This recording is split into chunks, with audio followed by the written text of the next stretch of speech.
Talkin Racing. An action-packed half-hour look at local race highlights, cars, and drivers in your area.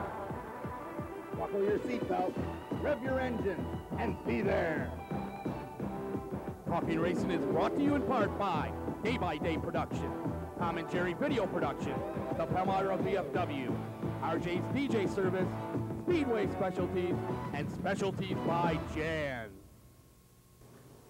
Hello and welcome to Talkin Racing. I'm Tom Edmonds. And I'm Craig Wilson. And boy, Tom, we've got a great show planned for tonight. We've got Amy Catalano, late model NASCAR driver from down at the Spencer Speedway. So what a great interview. I'm looking forward to that. Absolutely. We've also got the speed news coming up. We'll give all the information from around the tracks.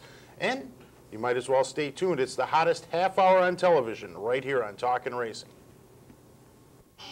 We've had a great opportunity over the past few weeks to take a look at some of the fine racing equipment at some of the area race car shows. Well, the Irondequoit Mall had a show as well for the cars that will be competing at Williamson International Speedway in 1996. Here you see Todd Stanton's beautiful #3 Monte Carlo. Well represented on Todd's car, Talkin Racing Productions. We got to see street stocks, microds, cars that will be competing in the NHRA sanctioned drag racing on Saturday nights at Williamson International Speedway. Here you see a beautiful Camaro Thunder Rolls. There was even a Dirt Sportsman Modified on hand. Bob Richmond will be campaigning this car at Genesee Fair Speedway on a regular basis in '96. Darrell Lewis was on hand, along with his beautiful #10 Troyer Modified that will be competing on a regular basis at Tioga Speedway on Saturday nights, along with the New York State Modified Championship.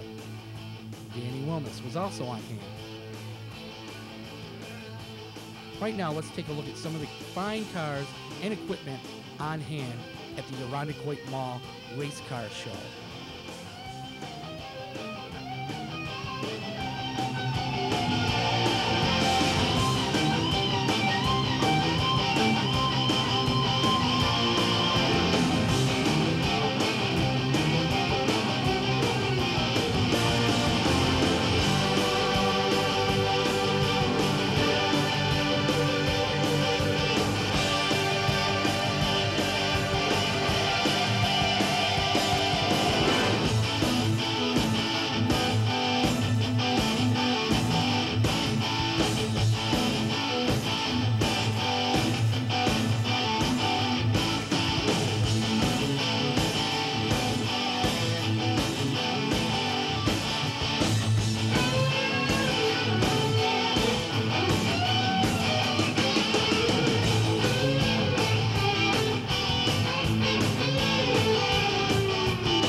Racing for decades has kind of been a sport intended for men. It's kind of dirty, greasy, noisy, and kind of a mechanical type thing. But just recently, women have evolved from the background. Years ago, you could say a woman as a race car driver, everybody would think you was crazy. But today, things have changed. And tonight, I have the pleasure to introduce and chat with one of the young ladies who has changed this thing of motorsports to co-ed racing. Tonight we have Amy Catalano. Amy, welcome to the show. Hi. Nice to have you here this evening. Amy, didn't anybody ever tell you that women are not supposed to drive race cars? They sure do. They tell me all the time. They do? But I think it takes a woman to get the job done right. Is that right? Well, I can see that we may be at different ends of the fence here tonight, so this is going to be a lot of fun. I think I'm at different ends with a lot of people. Oh, yeah. You're not, obviously, not intimidated by any of those guys out there in the racetrack at all, are you? I'd say not now, I'm not. I'd say the first practice day I was extremely intimidated.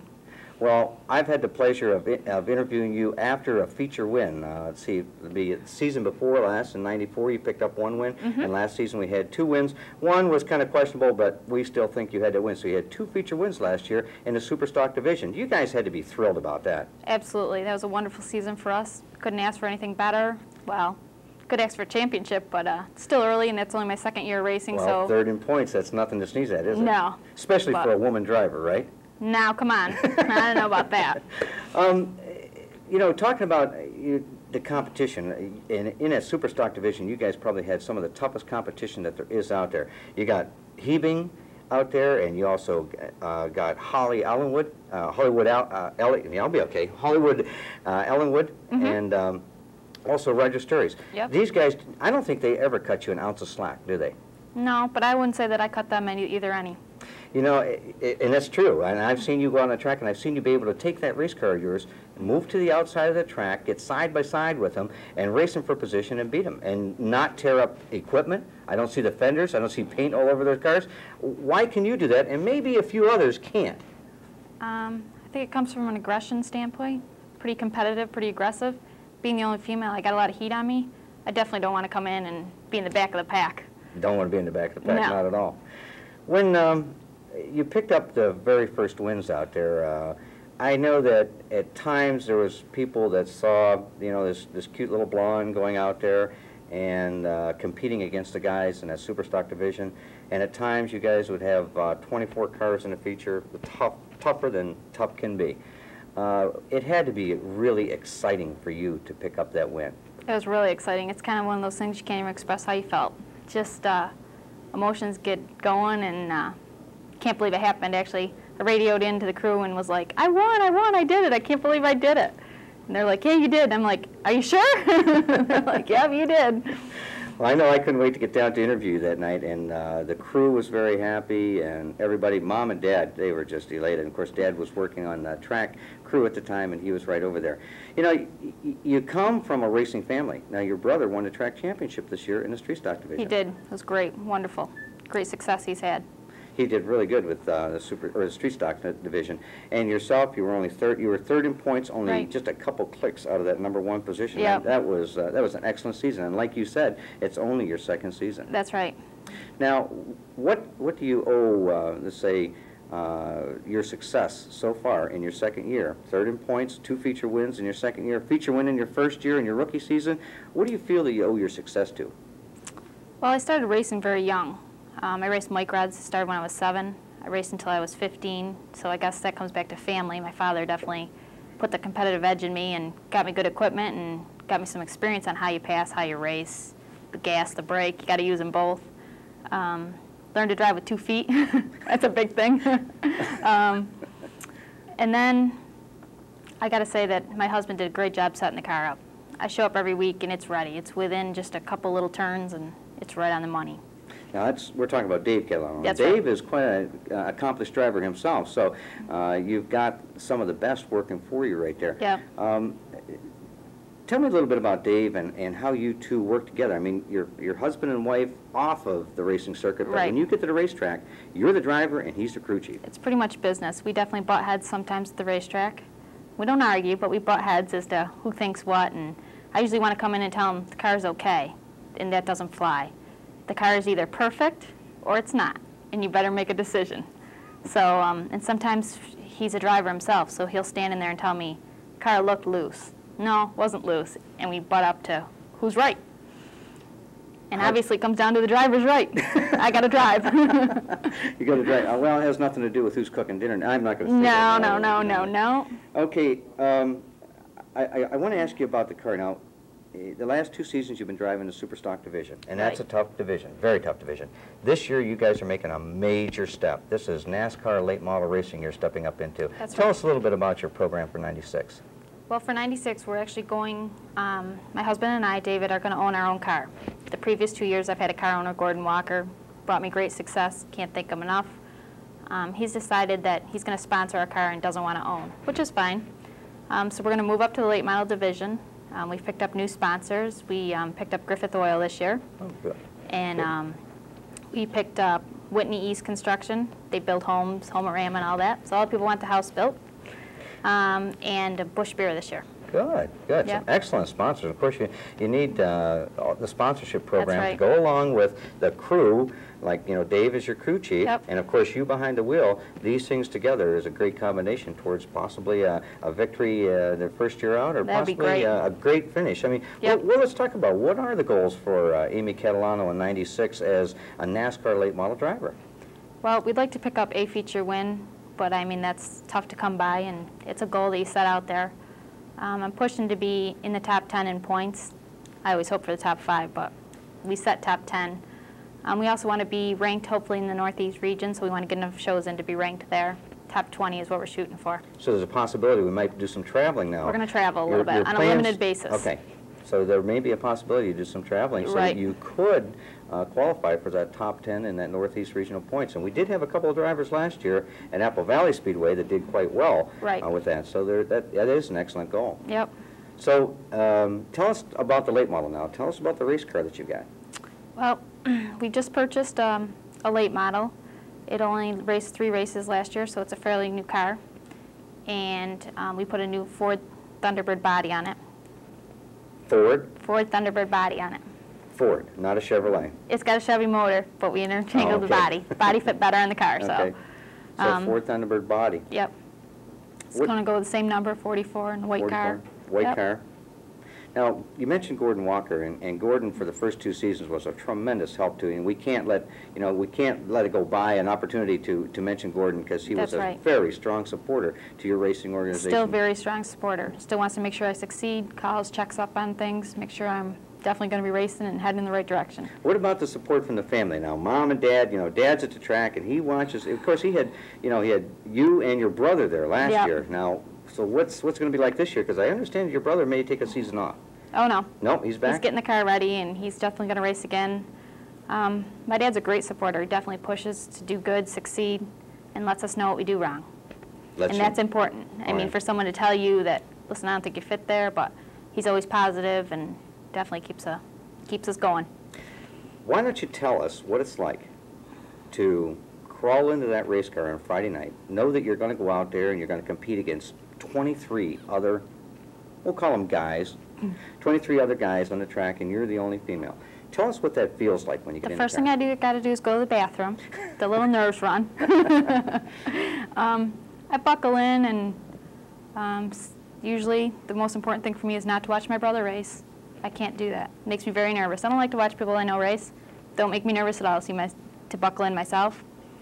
I'm a little bit nervous. As soon as I get in and actually put my belts on, I'm not nervous at all. I'm calm. I joke around, back out, go over and get in line. Could fall asleep sitting there, just as calm. It's like there's no other world. So you're strapped in the office and ready to go to work. Ready to go. Ready to go. The nerves and you mentioned a little bit of Yep. nervousness, and that's understandable. There's an old cliche out there that says that, when the green flag drops, the BS stops. And It's actually the truest thing you ever heard. You're totally not concentrating. You're out in La La Land riding around like a Sunday drive. You see the white flag for me. That's the white flag, and it's all over. Drop white the flag. visor, and we're ready to be serious. Now, people like Howie Ellenwood, very aggressive driver. Mm-hmm. Bill Hebing, another aggressive driver. And there's several others out there. To get side by side or glance up in your mirror and possibly see one of those guys right on the tail end, what kind of effect does that have on you? Knowing that, these guys have been track champions, they have feature wins, they have strong cars, and are a very aggressive driver. Now, did it take time so that you could settle down and relax with them there? Well, I'd say I look up in the mirror, and everybody's pretty much the same. It doesn't matter who's coming at you. If they're coming up strong, you know they're going to be fast. And you pretty much look in your mirror and decide that you need to either, if you're not on throttle and pushing for all you can give it, you need to start, or you need to change your pattern and make sure you're protecting the bottom. Everybody's a competitor out there. It doesn't really matter whether they're top runner every week or they happen to be this week. They're competition. It's got to be frustrating for you drivers. A question came to mind as you were talking about looking in the rearview mirror, and you say you have the pedal to the metal and you're going all out the best you can go. It's got to be frustrating for you sometimes to have that pedal all the way down and have these guys inching by you and just knowing you're that much short for the night. That's got to be frustrating. That's not nearly as frustrating as having the pedal to the metal and having somebody just blow the doors right off the car. Blow And the you're doors thinking, wow, that guy's got a lot more power than I ever thought of having. Let's talk about a couple of changes to Spencer Speedway for '96. Now, the Spencers are taking the track back. They're going to operate the Speedway. And one of the things that they've done is they've combined two classes together, the Superstock division and the late model division. How do you drivers feel about this? I don't know about everybody else, but I think it's one of the best decisions for me personally. This is my first year moving up into the late model division. I watch the Superstocks, or where I've been in the Superstocks, and it's almost a full field. You know, you got almost 20 cars, side-by-side racing all night. You don't know who's going to win. There's just so many cars out there that are competitive and fast. I watch the late models. You got 12 cars. You got 3 really strong cars, and the rest are kind of strung out, and no one's getting to race. So for me, I mean, I'd like to run with those 3 front cars, but this is my first year, and we'll take what we can get. They put the Superstock cars in there, and I'm going to have side-by-side racing every night, competition, and get a lot of experience and learn a lot in the late models, and have somebody to race with all the time. Does that make it more fun for you? Absolutely. When you're side-by-side? That's right. If you're strung out and you're just, you know, a car length from that guy and a car length from the guy behind you, yeah, it's kind of boring. I mean, you can drive down the expressway and do the same thing. So, well, some of us do that. Yeah. So, I mean, for me, I think it's a great decision, and it's going to give us a full field of cars. Great. That's just for my own personal. Well, listen, Amy, thanks for being on the show with us, and we all want to wish you the best of luck. Thanks. You know, everything, you know, we've joked around a lot here Yeah. about, you know, you ladies driving and stuff like that, but I've always admired you behind the wheel. You do a wonderful job, and we'll look forward to hearing all about you in '96. Good luck with the late model. Thanks. Well, ladies out there, I want you to pay attention in 1996 and watch for the new generation driver, Amy Montgomery Catalano. I almost didn't get it right, but it's Amy Montgomery Catalano. And now, we bring you Speed News. All of the latest news and information you'll need to prepare yourselves for the 1996 race season.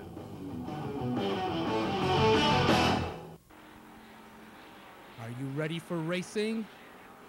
Vic Coffey with that look of determination going for the rookie title at Cayuga County Fair Speedway in the Big Block Dirt Modified. They'll also be running a 358 Modified this season. Down at Cayuga County, you had the rookies. You had the veterans like Barefoot Bob McCready and his Syracuse frame, Kinney Drugstore, Troyer Chassis number 9. You also had the Doctor, Danny Johnson, driving the Freightliner Trucks of Newburgh, number 6 Troyer Chassis. Carl Comfort came down to compete in the Sportsman Division. There will be a great field of cars here this afternoon. You have folks that haven't raced here at Cayuga County Fair Speedway before. Lorraine Vargo, who was a normal runner at Genesee County Fair Speedway, will be following the circuit down here at Cayuga County Fair Speedway and at Canandaigua Speedway, along with her husband, Rich. Some of these guys have been around many years and know the way around Cayuga County Fair Speedway. Jumping Jack Johnson, Charlie Donk out of Macedon. Charlie out there with his Mike Maston-powered Troyer chassis number 99, hopes to be a force to be reckoned with at Cayuga County Fair Speedway this season.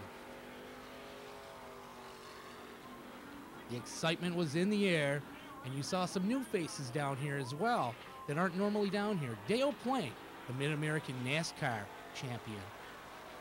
And of course you've got Dirt's all-time feature winner, AJ Slideway's Alan Johnson with his new Bicknell chassis. And let's not forget, defending track champion at Cayuga County Fair Speedway in the Big Block Modified Division, Canada Joe Plazek, and the Canadian number 1. The Hurricane, Steve Payne, driving his 358 Modified that he'll be campaigning on a regular basis at Brockville Speedway. The Hurricane is also the defending 358 Modified champion at Cayuga County Fair Speedway. Who would be the force at Cayuga County Fair Speedway this afternoon? Let's go right to one of the heat races as we see sophomore driver Billy Abald take a tumble on turn 1. You could tell the track was in rough shape. Being an early spring day, you're going to have those problems. Billy was okay, and he walked away. Sportsman feature, 20 laps for the Dirt Sportsman Modifieds. Jason Barney and Jeff Hoff led the field of Sportsman Modifieds down to the first turn. Jeff Hoff would grab the early advantage, and we'll see how these guys get around this track on this cold, crisp Sunday afternoon. Timmy Burnett, modified driver the past few seasons, has made the move back to the Sportsman division. You see he's on his way up through the pack. Jim Gabriel Jr., the 1J, the Rookie of the Year in the Mr. Dirt Sportsman Championship Trail. He makes a little contact with the outside wall, but he's okay, and he keeps flying up through the pack. On a restart, Jeff Hoff and Carl Comfort come together. Carl's going to go towards the infield, then come back into Jason Barney. Carl would continue the event, and he would have a respectable finish here today at Cayuga County Fair Speedway. By this time, Timmy Burnett had moved his way up to the second position, and as they come in to turn 1 and 2, you see Gary Farnsworth loop it around in turn 1, and the other Hoff brother, Billy Hoff, drives over his front end. On the restart, after this action, Tim Burnett on the high side of Jeff Hoff. The two of them will make contact going into turn 1. Jeff almost goes over, but he saves the car. The guys behind them try to scramble around, not to make contact, but a few of them do get involved here. All the guys were okay. We'll give you a different action here, different view of the action, as you see Jeff and Tim there down on the low side of turn 1 and 2. You also see Pat Galley up there on the high side. Back to the racing action. This would lead Jason Barney with the lead, followed closely by Mike Button. These guys weren't going to be able to get this event going this time, though. You see a couple of them come together, coming off of 4 for the restart. Jim Gabriel Jr., as we said, last year he drove the 5J. This year he changed his number, and it also changed his luck. He would grab the win after Jason Barney, who had led a good portion of this event, shredded a tire after he hit the outside wall down the backstretch. A little frustration on Jason's part as you see him come down the backstretch and loops the car. Unfortunate circumstances. Jason, a regular runner down at Fulton Speedway, is trying his luck at Cayuga County Fair Speedway, and he looked great this afternoon. Results: Jim Gabriel Jr. with the win. Mike Button runs in second. Steve Hall rounds out third. Greg Doust in fourth. And Pat Galley out of Waterloo, New York, finishes in the 5th position. Great way to start the season for Jim Gabriel Jr. down at Cayuga County Fair Speedway. Big block dirt modifieds. 50 laps for these guys. You see him come down to take the green flag. Ronnie Smoker, who was a regular runner up at Ransomville Speedway, would start on the inside pole. But before one lap can even be completed, Billy Decker and Mike Colston come together up between 1 and 2. They would continue on. After all of this is sorted out, Canada Joe Plaza, defending track champion at Cayuga County Fair Speedway, would grab the lead. And right behind him, a battle for the 3rd, 4th, and 5th position between Ron Smoker, the Hurricane Steve Payne, and the Doctor Danny Johnson. They were trying to chase down Canada Joe Plazic and Charlie Donk out of Macedon, New York, who was running in the 2nd position. These men would put on one heck of a battle out there. As you see, the Doctor, Danny Johnson, driving to the high side, and Steve Payne down to the low side. Ronnie Smoker, having a very, very strong run this afternoon at Cayuga County Fair Speedway, would be up there to challenge for that lead position a little later on in the event. But meanwhile, he drives underneath Charlie Donk for that 2nd position, and he starts to close in. But disaster strikes for the Doctor, Danny Johnson, as he gets high and his suspension breaks. He'll go pit side, but he will be back to finish up the event. Once racing action resumes, Charlie Donk, the Hurricane Steve Payne, and AJ Slideways, Alan Johnson, would be battling for position 3, 4, and 5. The Hurricane would grab that position. The defending 358 modified champion at Cayuga County Fair Speedway was well on his way to the front. Charlie will get loose here. Careful, Bob McCready will sneak underneath, with AJ Slideways also up there in front of him. Therefore, Bob would have his problems all this afternoon as he has a tire rubbing on the right rear. He would continue, and it would not hurt his speed at all, as he would still climb up through the pack. Meanwhile, Ron Smoker in the number 95 would close in very quickly on Canada Joe Plazic and look to go to the high side to try to pick up the feature win. But as they come off turn 4 for the checkered flag, Canada Joe holds on, and Ron Smoker with a strong run will finish second. Way to start the season for the defending track champion Joe Plazic as he picks up the win over Ron Smoker. Barefoot Bob McCready, the Hurricane Steve Payne, and Jumpin' Jack Johnson, who rounds out the top 5.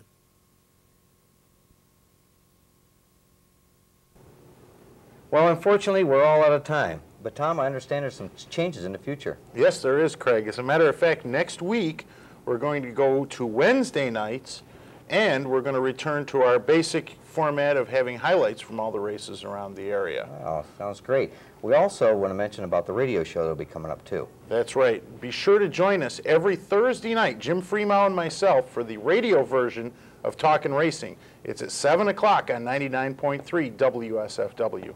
So until next Wednesday. We'll see you at the races. Bye.